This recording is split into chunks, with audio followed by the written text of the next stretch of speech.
हम सभी के जीवन में गुरु का स्थान सबसे अहम माना जाता है। उनकी दी हुई शिक्षा से ही हम आगे बेहतर कार्य और अपनी प्रतिभाओं को लोगों के सामने प्रदर्शित कर पाते हैं। हमारे शास्त्रों में भी कहा गया है कि बिना गुरु के आप भगवान को भी पा नहीं सकते। सनातन धर्म में तो गुरु की महिमा का बखान अलग अलग तरीकों से किया गया है।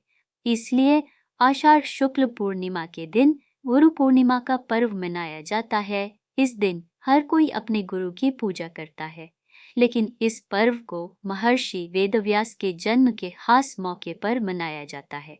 हम सभी के जीवन में गुरु का स्थान सबसे अहम माना जाता है। उनकी दी हुई शिक्षा से ही हम आगे बेहतर कार्य और अपनी प्रतिभाओं को लोगों के सामने प्रदर्शित का कथा का भी काफी खास महत्व है, जिसे आपको भी जरूर जानना चाहिए।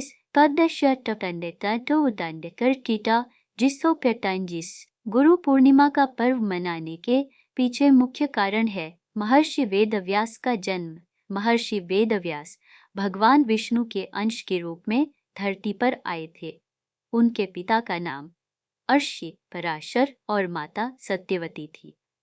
उन्हें बाल्यकाल से ही अध्यात्म में काफी रुचि थी, जिसको पूरा करने के लिए उन्होंने अपने माता पिता से प्रभु दर उनकी माता ने इस इच्छा को मना कर दिया। महर्षि वेदव्यास की रोचक कहानी ने अपनी माता से इसके लिए हठ किया और अपनी बात को स्वीकार करा लिया, लेकिन उन्होंने आज्ञा देते हुए कहा कि जब घर का ध्यान आए तो वापस हमारे पास लौट आना।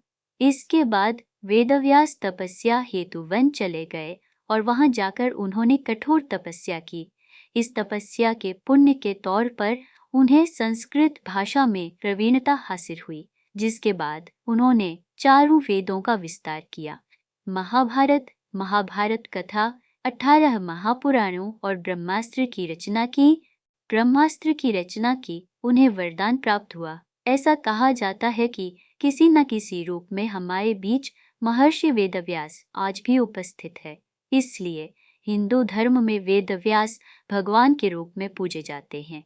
आज भी वेदों का ज्ञान लेने से पहले महर्षि वेदव्यास का नाम सबसे पहले लिया जाता है। गुरु पूर्णिमा के खास मौके पर आप भी महर्षि वेदव्यास की पूजा करें और उनकी कुछ अहम बातों को जरूर जानें, जिसका प्रभाव आपके आने वाले भविष्य को बेहतर बना सकता है।